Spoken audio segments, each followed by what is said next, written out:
Woke up this morning with the sun down, shining in.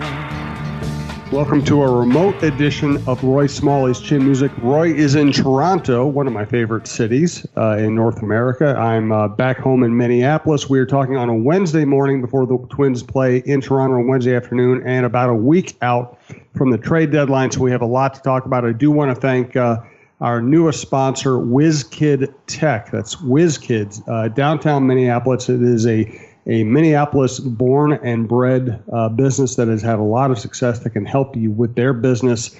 I'll tell you more about them later, but to summarize, they implement and support managed IT services, unified communications, and cloud services. They can help your local business, and it's another great Minnesota company that we are lucky to be working with, along with our longtime sponsors, Berry Coffee, berrycoffee.com. Our friend Steve Brem will also tell you more about Berry Coffee later in the show. So Roy, the Twins come out of the gate, lose 3 in Kansas City. It really feels like, okay, it's just over. Then they go to Toronto, a place they usually don't play very well, and they win 2 and play very well. As we sit here speaking today, they're 7.5 out with 63 games left. What's your feeling at this moment, or whether they're buyers, sellers, or just very confused? I think the situation is confused right now. And mainly, to me, the situation's confused because they still don't know what they have with Byron Buxton and Miguel Sano this year or into the future. I think we all still think, and there's a lot of hope involved with the think, but we still think that those 2 guys are going to be cornerstones in this lineup for a long time. And if they are, then if you're going to make some trades, it affects obviously where, what positions, where you're going with it, what you need in those trades. So people can say, well, speculation has been that Brian Dozier can get traded for something that will help the club. What's that going to be? And that's going to be the question. We talked about how tough it is to make a trade. Anyway, what is it that the Twins that will put the Twins over the hump with the trade? You know what will put the Twins over the hump more than anything else? Byron Buxton and Miguel Sano playing like we expect them to play at some point in time. So I think the situation is confusing. I don't know that anybody's confused, but the situation, it would be tough to be in the front office, in a position in the front office right now, trying to figure out where do we go from here. Right. And 2 of the most intriguing guys, listen, we all know that people in the last year of their contract, if the Twins don't feel like they're contending, those are the easy players to trade, or at least to try to trade. The 2 guys I want to talk about today, Fernando Rodney, who they have an option to bring him back next year for like $4.25 million, and Kyle Gibson, who has another year left on his contract before he becomes a free agent. Those, to me, are the 2 intriguing guys. Do you hold on to them? Do you believe that what you saw this year, the good stuff you saw this year, is for real and is going to have longevity, or do you trade them when maybe they have current value? Again, I'm not sure about the answer to that question, frankly, Jim. I'm not either. I don't think I'd want to be a general manager or the president of operations for the ball club. But let's look at it from the other side. What do we think the Twins need? And I think they'll be looking around at every team, fielding potential inquiries from other teams for some of their players. And they're looking at the rosters of those teams and saying, well, who do we need on that ball club? Every position is. I mean, I think they could probably trade Brian Dozier. They could probably trade Fernando Rodney. They could probably trade Eduardo Escobar. The question is for whom and for what purpose. And I just think it's hard to even begin to know. Would they have liked to get the catching prospect that Cleveland traded to get Brad Hand? Yeah, I think they probably would have. They didn't have a Brad Hand to give up. So I just think it's hard for me to figure out what they're, where they're going to go. It's going to be very interesting to see what they think. I almost feel like they're looking at the situation, makes them look at players that they want to trade just so that they don't lose them for nothing. Right. And rather than there's a target out there for somebody we really want, and we'll put a package deal together for that person. I don't know what that is.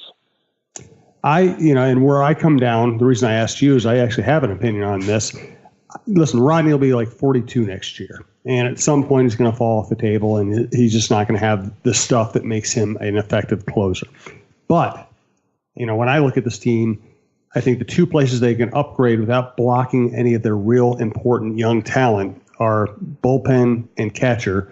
And I just don't know. This bullpen hasn't been great. It's had its problems, but at least Rodney has held together the back end. And, I think I would keep Rodney, have him be my closer next year, just because at least I'm starting the season with somebody who can handle the job. And he can make decisions as you go forward. And $4 million in modern baseball is just nothing. People pay utility infielders that. Well, exactly. And with Gibson, I don't. You go ahead. No, you go ahead. I was saying, and Gibson, and I've been down on Kyle at certain points of his career, but I just wouldn't trade him just to trade him, or just because I can trade him. I just don't give up. I don't give up anything close to reliable starting pitching unless I'm really getting something special in return. Well, I absolutely agree with that. I don't trade Kyle Gibson unless, it's hard for me. I would trade Kyle Gibson for a closer, right? For a young closer. I would catcher. Or a catcher. I'd put a package deal together with Kyle Gibson and somebody for either one of those positions. And so, yes, I would definitely do that. I wouldn't trade unless the other club insisted on for 1 year getting Rodney as part of the deal. Then I would consider that as well. But that's the way I think they need to look at it. Is if there's a catcher available, or if there's a long-term closer, available. I'm doubtful of both, but if there is, I'd look at all kinds of packages. That's the kind of transformational deal that I think the Twins have been put in a position to need to try and make. I just don't know if that's going to happen here before the trade deadline. I don't know if those players are out there. Right. Yeah. It's one thing talking about because we are looking at that's what we need. So if they're that presupposes that, if you're going to get a closer, that's probably somebody that is a setup guy for somebody else. Very few people trade their closer, or it's a situation where you have two guys like the Yankees have had, or the Indians have had, where you have an 8th inning guy and a 9th inning guy, and they're kind of interchangeable. They could each be a closer. But is there a situation out there and that's like that? And then do the Twins have anything at all in a package that would make sense to that team? The filter just starts getting narrower and narrower. That's why we were talking about last week about why it's hard to make a trade. Right. Trying to get the guy you want from a team that wants what you have to offer back is it's a difficult proposition. And the other challenge for the Twins right now is they want to start winning here. I think the fact they were successful last year kind of moved up the timetable from thinking of it as a complete rebuild to thinking, okay, you kind of owe it to the franchise and the fan base to try to win right now. So trading for A-ball prospects might be the right way to go long term, but it doesn't really help you achieve any immediate goals. But that might be all they can get. That's a great point, and I think that that's the situation that they're in. When I said, before, they're looking at trading certain players that they are going to lose anyway, and they need to continue to stock the organization as best they can. I just don't see I don't trading Brian Dozier, for example. I don't see them trading Brian for a transformational player at another position. It's hard. Maybe they can't.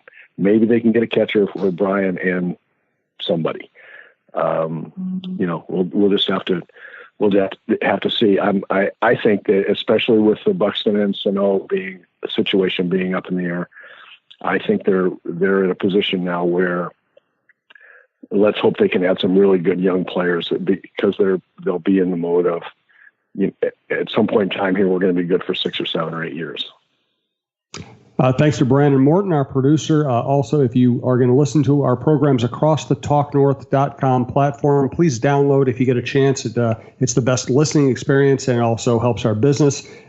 We've been adding a number of sponsors. We've been starting to do more live shows across the network. We're going to start doing our Viking show at Mississippi Pub. I believe double check on social media, but I think our first Vikings live show from training camp will be at Mississippi Pub on the Mississippi River in Inver Grove Heights, 7 o'clock on Sunday night. Myself and Tim Yoder with some giveaways, live questions, all that kind of stuff. Also, just check out Mississippi Pub anytime you come down for training camp. It's an easy drive over from the new TCO Performance Center. We've been doing the Russo Show at Delano's Pizza in downtown Minneapolis, the Cheryl Reeve Show at Free House. We've been packing the place. I'd love to have this show go live someplace. Roy can talk about anything from baseball to business to whatever else. I think he'd be a natural for like a downtown lunch gig someplace. I think he would bring in the kind of clientele you'd want in your restaurant or bar during a lunch. And I also want to say that we've been working with a lot of great local companies, and one of them is Berry Coffee, berrycoffee.com. We always kind of highlight their different products and services. I just wanted to give you a little background on the fact that they are one of these classic Minnesota companies that we love to work with. Founded in 1979, based in Minneapolis, has earned a reputation for world-class service, provides fresh roasted coffee, a large variety of other refreshment services to the greater metropolitan business area. As Berry Coffee always says, they like to think of themselves as the small local providers with a big reputation. And Roy and I can also say they have a big heart. They do a lot of good works. They are very charitable. They're easy to work with, and they're easily the number one Minneapolis office coffee service provider. And Roy, I know you always have something you'd like to add. Yeah, I think people they see the Berry Coffee trucks driving around. You see them everywhere, and they have pretty much own the market here in town for local businesses. And people think about coffee, but we've talked many times about basically the complete food service and snack service and beverage service can be set up in people's places of business. And Steve and his whole organization committed to green, committed to health, committed to hydration in the purest sense. It really is a complete service company. So based on Steve's business and the number of trucks you see driving around, maybe there's one of you left out there, but if you're not availing yourselves of Berry Coffee services, you really ought to. So Tuesday night, Jose Barrios looked fantastic, and we've seen kind of the classic hopeful progression that teams have about young pitchers. He came up, he was freaked out. He had no composure on the mound, even though he's always had composure throughout the rest of his career. He came back up, he went through some struggles, and he slowly figured it out and learned to trust, as the classic baseball saying, learned to trust his stuff, learned to dominate with his fastball and pitch off his fastball. And all those pitching cliches are now coming true, and they're coming to fruition for Barrios. He was wonderful last night. He was wonderful, maybe as dominating a performance as he's had. I got the biggest kick out of the command that he had last night. You can tell when a pitcher is on, because when the catcher calls for a fastball, for example, and wants it on the inside